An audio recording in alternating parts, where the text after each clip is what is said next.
With beaches lined by coconut palms and stunning natural wilderness inland, Lombok is packed with breathtaking vistas as MotoGP returns for a fourth year in a row.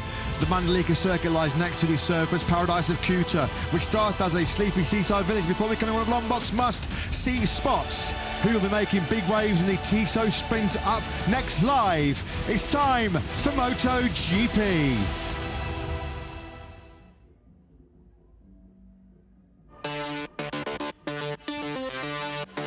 So the Mandalika circuit back on the calendar, or first on the calendar in 2022, was our first Indonesian Grand Prix in 25 years since the 1997 battle at Sentul.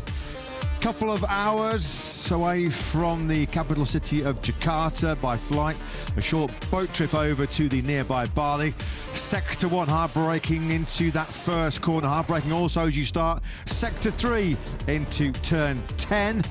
Turn 15 saw both factory Yamahas crash out in Q2 this morning, although it's still a very good day for Alex Rins. More on that coming up shortly. Overtaking hot spots, plenty of them around this circuit, into 1 and into 10. 12 and 16 also good places to make your moves here in Mandalika. This was Pecco Bagnaia on Frankie Morbidelli at turn 10 in the Grand Prix last year.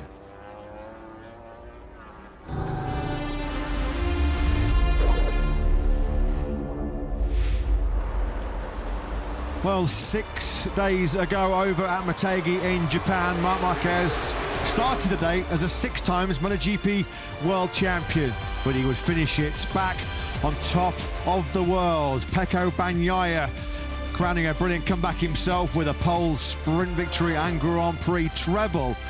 But a second place saw Marc Marquez in hugely emotional scenes, crowned our 2025 MotoGP world champion. The comeback completed. These were very special and emotional celebrations for the 93, which unfolded immediately after that Japanese Grand Prix. The celebrations, though, here in Lombok have gone far from according to plan. What was a dream weekend for the factory Ducati squad last time out in Motegi, with Pecco Bagnaia's pole sprint victory and Grand Prix win treble, and Marc Marquez being crowned 2025 world champion. Well, the factory Ducati team and both Marc and Bagnaia talk about being brought crashing back down to earth with an almighty bang. Well, that is the case. It has been a real tough weekend so far in the Grand Prix of Indonesia for our newly crowned world champion Marc Marquez. 2 crashes on Friday afternoon, and more dramas, more big moments in Mandalika for the 93 this morning. Marc Marquez in Q1 for the first time in 2025, and for the first time this season, he's going to start lower than the second row of the grid. 9th, we will see the factory Ducati star start today's sprint and tomorrow's Grand Prix. A lowest grid position for Marc since the Japanese Grand Prix in Motegi in 2024. Only 4 times in his almost 2-year Ducati career has Marc started from a lower grid position. Pecco Bagnaia has also had his woes. What a topsy-turvy, up and down roller coaster week it has been for the double MotoGP world champion. Utterly rampant, dominant last weekend in Japan. Well, Bagnaia's had a Mandalika misery so far. He's going to start this weekend's action from down in 16th place on the grid. Not the weekend that Ducati Lobo were expecting, but so far this weekend it has been all about one rider. Luca Marini might have taken top spot on fresh tyres in FP1 yesterday morning. Since then, Mandalika has been the Marco Bezzecchi show. Superb he was to dominate and thrash the field in practice yesterday afternoon. Nobody within 0.4 of a second of the Italian on the factory Aprilia. And Marco Bezzecchi continuing with that stunning form with a record-breaking performance this morning in Q2. Bez finding the one and only 128 lap we've ever seen here in Lombok. 128.832. What a lap that was by the Italian, which secured him his 7th MotoGP pole position. Once again, nearly 4/10 clear of Aldeguer. It's been a rather weird and wonderful weekend so far here this weekend in Indonesia. Bezzecchi on pole, that's no great surprise. A first front row start though for Aldeguer, just a third front row start for Fernandez. The bike to be on these low grip, slippery conditions here in Mandalika has been the Aprilia, hasn't it, with two Aprilias on the front row. Alex Rins fourth fastest on the factory Yamaha, on the second with Pedro Costa and Luca Marini. 13 laps of sprint action then coming your way in just about 25 minutes time. In the company of Matt Burt, Lewis will be in the commentary box. Jack Appleyard down in pit lane. This has been a very strange weekend so far, hasn't it, Lewis? Yeah. Marco Bezzecchi has been absolutely stunning, absolutely sensational. Massive pre-race favourite for the sprint and the Grand Prix here tomorrow. But some surprises, good and bad, further down the order. Yeah, the Ducatis have gone on vacation, whereas Marco Bezzecchi is absolutely loving life in Lombok so far. He has looked by far and away the class of the field so far this weekend. It wasn't a foregone conclusion in qualifying, it never is, but boy did he make it look easy earlier on to set that 1:28.832, the fastest ever MotoGP lap of Indonesia. Only one Ducati on the front two rows of the grid. Aldeguer just about keeping up Ducati's proud front row streak, which goes all the way back to the European Grand Prix of 2020. But we've got the top two in the World Championship on the third row, the in-form Pecco Bagnaia, or at least the dominant Bagnaia in Motegi, back on the penultimate row of the grid. With Maverick Vinales' withdrawal during the lunch break, only 3 riders start behind Bagnaia on the grid for this afternoon's sprint. We were already missing now former MotoGP World Champion Jorge Martin sideline for this weekend's action in Indonesia, and also at least the next Grand Prix in Phillip Island after he crashed out of the sprint at the first corner 7 days ago. Also missing another Aprilia star, Aldeguer, and Maverick Vinales unfortunately sadly joining what is an expanding casualty list in MotoGP. This all goes back to Vinales' left shoulder injury picked up in mid-July. Still suffering big time, Vinales. He has withdrawn from the remainder of this Mandalika weekend. So 2 Aprilias, our only 2 Aprilias, finding themselves on the front row of the grid. Great weekend so far for Fernandez, just his 3rd front row in 75 MotoGP appearances on the front row last year in both Catalonia and in the Saxon Ring. So high hopes that Fernandez can be troubling the medal positions coming up shortly. Feels like there's the most cloud cover we've seen really since we stepped off the plane from Tokyo here in Lombok on Monday evening. Jack, what's the weather doing down on the grid? Yeah, absolutely. It is significantly cooler than what it has been throughout the vast majority of the weekend so far. We've been used to cloudless skies, the sun blazing down on us, but suddenly there is significant cloud cover that the track temperature is going to be greatly reduced compared to what the guys have done all of their work on for all of the weekend so far. And I don't think we are going to get any kind of precipitation, but those clouds are just a little bit grey as well, so there's nothing in the forecast. But we've been here before in this part of the world with the proximity to the sea. Just little pockets of bad weather can, well, pop up from nowhere and cause a little bit of disruption. Fingers crossed we're not going to get that though, because we don't need the wet weather today to provide us with a great race, having seen what we've had so far this weekend. So fingers crossed it stays dry. Yeah, fingers crossed indeed. Thanks very much for that update, Jack. Well, despite a crash at Q2 late on at turn 15, Alex Rins finds himself, well, he was so close, wasn't he, to his first front row since Austin in 2023, missing out by just 0.05 of a second. Did Alex Rins, his first top 6 on the grid for the factory Yamaha squad. Luca Marini, though, wasn't too enamoured with Alex Rins post his late crash at turn 15, because Alex trying to get his Yamaha back into the action when it was pretty much checkered flag out.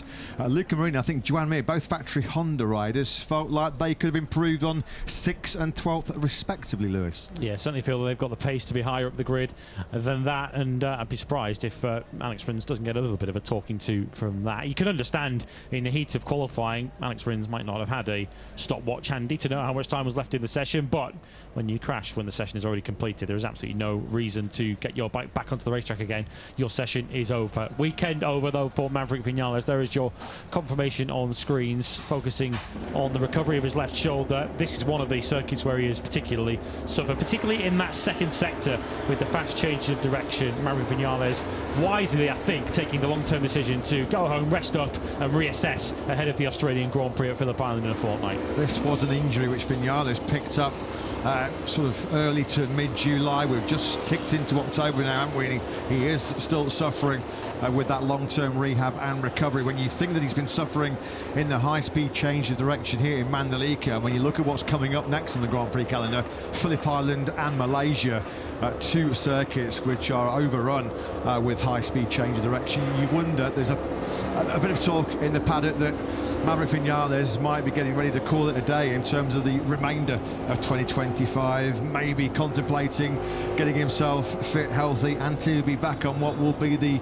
sort of prototype 2026 KTM RC16 at the post-race test, the post-season test at the Ricardo Tormo circuit in Valencia. We'll keep a close eye on Maverick Vinales' progress and updates from Tech 3 KTM, but we wish him all the best in this ongoing and rather painstaking recovery from that left shoulder injury suffered a couple of months ago now. Well, as you mentioned, there are two Aprilia riders missing from the action this weekend. You just saw the two remaining Aprilias on screens, and boy, are they upholding Nomali honours so far this weekend. Both start from the front row of the grid for this Tissot sprint, which I was going to say, it doesn't feel very difficult to call, because I think most are predicting a Marco Bezzecchi victory in the sprint, but it is absolutely anybody's guess what happens behind him in this sprint, with Ducatis deep on the grid, just one Ducati up at the front, Fermin Aldeguer starting from second place. Some unfamiliar names in unfamiliar positions on the grid. So the identity of these 9-point scorers, if you can predict them, you're a braver man than me. First time we've had two Aprilias on the front row of a MotoGP grid since the Saxon Ring round last year, when it was Ralph Fernandez with his then Trackhouse teammate Miguel Oliveira. Aleix Espargaro doing so much sterling work behind the scenes with Taka Nakagami, of course, those two in tandem, key components of this resurgence by HRC. Luca Marini, he had his best Friday on a Honda yesterday, directly in the Q2 in the last 5 Grand Prix. And Luca Marini, that's his equal best, Honda qualifying in 6th place, of course, a former pole starter here in Mandalika. You can just see there from this grid picture, off in the distance, just over the hillsides there, just how dark and grey some of the heavy cloud cover has gathered. A bit of a respite for the riders and mechanics and teams and personnel on the grid, because when the sun is out, when we've had so much clear blue sky here this weekend, it has been baking, or it has been scorching. One of the toughest tests for both rider and machine posed by this 4.3 kilometre Mandalika circuit. Low grip, of course, and with the hot and humid conditions as well to factor in. We've already seen a whole raft of crashes across all 3 classes so far this weekend. Of course, there were 2 yesterday afternoon for 93 Marc Marquez, who's as deep as he has been on the grid for exactly 1 year. 9th place, Marc started last year's Japanese Grand Prix, went on the Gresini Ducati. Work to do, and you have to say he was very sort of, I'm not going to say pessimistic about his chance of being in the podium battle this afternoon, Lewis, but yesterday he said, I'm not going to jump from 11th on Friday to winning or being in victory contention in the sprint. A rather modest expectation for Marc yesterday, 5th place, which when you look at how deep he is on the grid will be actually a pretty good rescue.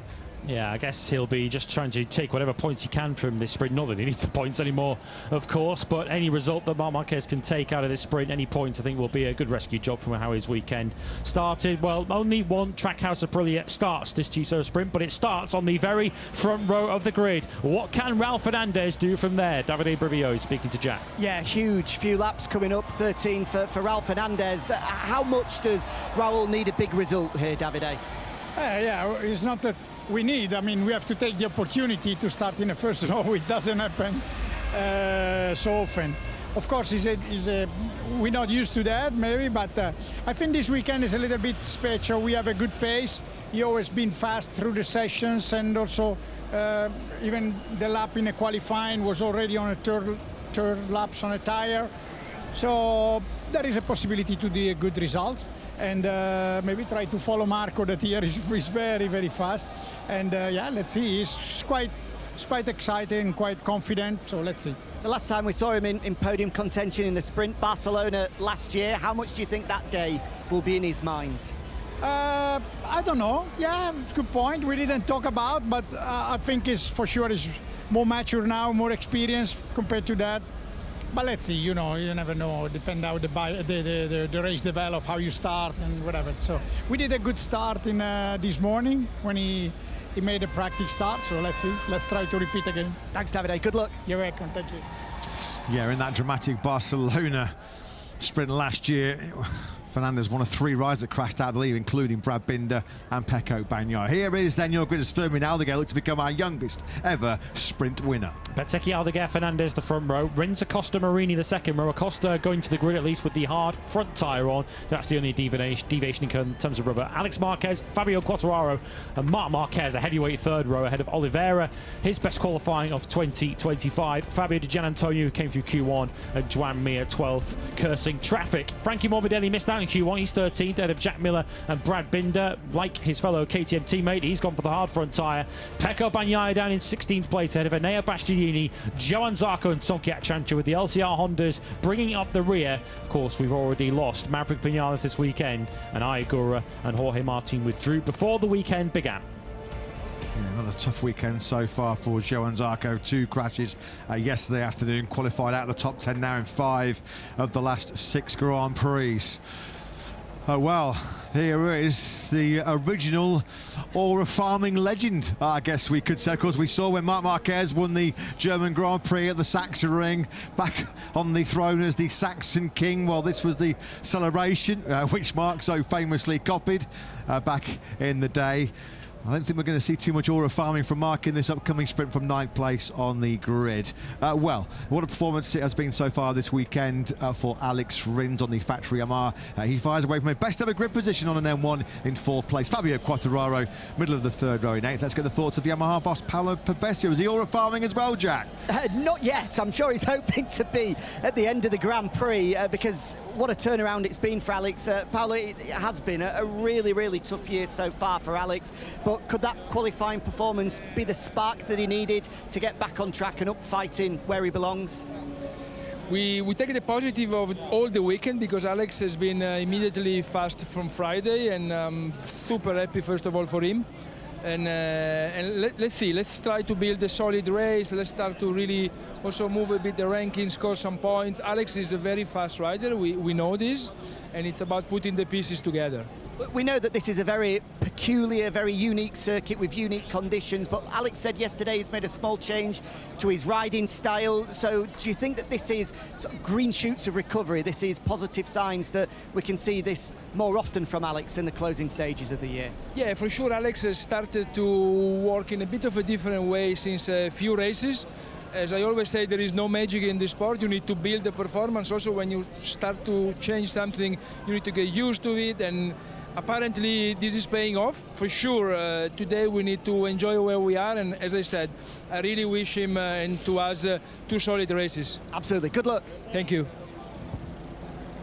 Yeah, thanks, Jack. Thanks to Yamaha boss Paolo Pavesio. Maybe they will be doing a bit of aura farming later on if Alex Rins does convert that 4th place into a medal. Alex Rins, well, points in sprints have been few and far between so far in 2025. In fact, there's just been one 8th place at the French Grand Prix in Le Mans. So here is Raul Fernandez then, who has, I guess, succeeded already in some of his aims for this weekend when he talked about wanting to be more ambitious in qualifying and take some more risks. Well, he's got himself on the front row of the grid for the first time in 2025. A major result, certainly potentially possible for Raul today. Here's potentially one of the big threats to the 3 on the front row finishing on the podium. Pedro Acosta, so strong here last year, finished 2nd, of course, to Jorge Martin in the Grand Prix. We know qualifying isn't always his strong suit, so Acosta starting on the middle of row 2 usually indicates that he's going to be a podium threat. Absolutely gorgeous setting, isn't it? This spectacular jaw-dropping island of Lombok. Well, it's been a brilliant weekend so far for Fermin Aldeguer, firing away from the front row of the grid for the first time in his MotoGP career. Let's get the thoughts of his crew chief, Frankie Carcelli, who joins Jack. Yeah, we've already seen in his young MotoGP career, Frankie, that on used tyres, on used rubber, Fermin is one of the best out there. So to be on the front row of the grid, you must be really optimistic of 2 big races coming up. Yeah, I mean, it's his first time that he's actually starting, I think, above row 3, so it'll be interesting to see. It'll be a different way, you know, he's used to very high pressures, very high temperatures, the tyres, so we've been working hard on this 1 lap pace on Friday because It's not that we throw races away, but it's very, very difficult in modern MotoGP when everything warms up to go forward. And I honestly don't think our pace is that much different from Motegi. The difference is we're starting about 5 rows further up, so fingers crossed can have a good one. You say first time starting up here on the first 2 rows of the grid. That obviously changed how you attack the opening lap. Have you spoken to him about the changes he's going to have in those opening stages? Yeah, I think it's all about experience at the moment for him. You know, we worked so hard the first part of the year, end of the race, tyre life. Now we're focusing more on 1 lap starts, and it's just like we said to him, it's like you've got a jigsaw and there's sort of one piece missing, and I'm hoping we found it here, so let's see. Fingers crossed, good luck. Cheers, buddy. Yeah, big expectations from Aldeguer. He was a very early faller this weekend at turn 8 in FP1. It's been some response for the 20-year-old. 4th time this season he's qualified inside the top 6, although it is his first front row. Tomorrow, of course, he gets the chance to be the first rookie to win in MotoGP since Jorge Martin all the way back in 2021. Fabio Di Giannantonio, well, he came through that heavyweight Q1 with Marquez. Mark made a better fist of it in terms of Q2 than did you, who finds himself on the middle of the 4th row in 11th place. Rather interestingly, neither Mark nor Di Giannantonio were able to better their pace in that second qualifying session than their pace in Q1. Surf's up. What a spectacular shot that is. The catamaran in the background. Waves breaking on the rocks. Well, then there's once again high hopes that Honda can be in the podium fight, just as Joan Mir was last weekend in the sprint over in Motegi. Luca Marini 6, and then Joan Mir in 12th place. What can the Honda boys do? Let's get the thoughts of test rider Aleix Espargaro, who joins Jack. Yeah, great to see Aleix down here on the grid. Imagine it's a sign of the positivity and the progress Honda have made. There's maybe a bit of frustration. It's only 6 and 12 for Luca and Joan on the grid. Yeah, we know how tight MotoGP is. We missed a couple of times. Also, Joan, unfortunately, he had the yellow flags on the last lap, so we missed the chance to put both bikes in second row. But we have very good pace, especially Luca is brilliant this weekend. I think he have the pace to fight for the podium 1 week after the podium of Joan. So, yeah, progress is clear. Good luck, have fun. Thank you. Yeah, the progress is very clear indeed. Great job being done behind the scenes by Romano Albiciano and the army of Honda engineers. We just caught there another glimpse of 29-year-old Spaniard Alex Rins, who is due some kind of top result, isn't he, Rins? He has not scored a point since the Sunday Grand Prix at Balaton Park, 3 rounds in a row, where Rins has not even troubled the point scoring place in either the sprint or the Grand Prix. Catch him if you can. Who can stop Marco Bezzecchi? Talk about being a red-hot bookie's favourite for this 13-lap sprint and the Grand Prix tomorrow. Perfect timing as we looked at Bez about to start from pole position for the 3rd time in the last 6 Grand Prix. Are we dreaming maybe of a double Aprilia podium with Ralph Fernandez on the front row as well? Let's get the thoughts of the boss, Paolo Venora, who's with Jack. Yeah, just a few Grand Prix ago, we were saying that Marco had the weekend of his MotoGP career with that brilliant performance at Misano, but he looks to be even a step ahead of that here so far, Paolo. Yeah, all-time record here. He was immediately in confidence since yesterday morning. He loves this track, so he showed a good race pace. To be honest, no expectation as usual, but to be realistic, he feels very good with the bike in the air. Cloud cover, a little bit windy. It's cooler than what it has been for all of the weekend so far. Will that have any impact?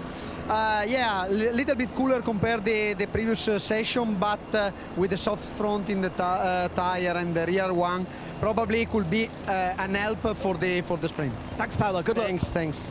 Thanks, Jack. Thanks, as always, to Aprilia boss Paolo Venora. Answers on a postcard, please, to explain what on earth is going on right now with Bagnaia. This time last weekend, he'd already taken pole position in Motegi. He was just about to complete a dominant start-to-finish victory in the sprint, which he would then follow up with a start-to-finish victory in the Grand Prix. Fast forward less than a week to this Indonesian Grand Prix. Bagnaia's the tail of the tape so far for the Italian. 17th in both sessions yesterday, 13th in FP2 this morning, 16th on the grid. what already a massive plummet down the order for Bagnaia in less than 7 days. Yeah, the revival that we thought was real for Pecco Bagnaia in Japan has been already brought to something of a screeching halt, although whether this weekend proves to be another anomaly or whether Motegi was, I guess time will tell for Pecco Bagnaia. He only took some solace yesterday from the fact that it wasn't him alone on the Ducati that were struggling. They all collectively were struggling. Who needs superheroes when there's Marquez? Well, he is a superhero in many respects. The road he's been on to get back to MotoGP world title glory once again. Life as world champion hasn't exactly been easy so far. We can hear from another MotoGP world champion, 3-time MotoGP world champion, Jorge Lorenzo, on the grid with Jack. Yeah, it's great to see Jorge here in Indonesia. Weird weekend so far. Can you understand anything that's been going on? Because we've been struggling. I'd say it's been a very weird weekend. Can you understand what's been going on? Well, it's a special track with special conditions and tarmac, special grip, so it's always difficult. Surprisingly, Mark looks like he's not comfortable with the bike and with the conditions, and he crashed 2 times. And for the opposite, Aprilia and Bezzecchi, especially, they are very strong. So when Bezzecchi is convinced, it's difficult to beat. So, but let's see. Always in MotoGP, you never know what can happen. Just a few days after Mark wrapped up the World Championship, when you came back to racing action after achieving the ultimate goal, how difficult was it to maintain the focus, maintain that ambition? Well, as Mark say before starting the weekend, now we see a different Mark, more calm, more mentally. He don't want to do crazy things. He's more mature, and he don't want to crash and get injured. So I think we will see a different Mark than some years ago, that he wanted to extra win when he achieved the championship. So I think the mentality and his words will be the reality. And if he's struggling like today, he will show calm, you know. Thanks, Jorge. Enjoy it. Thank you. Thanks, Jack. Thanks to Jorge Lorenzo.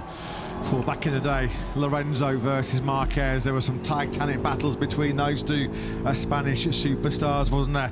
Yeah, I mean, Marc Marquez has already got the big reward in 2025, already crowned world champion, so you do wonder whether he's going to be a bit risk averse. Certainly in this afternoon sprint over 13 laps, you just got the impression that Mark wants to get this Indonesian Grand Prix out the weekend as quickly as possible.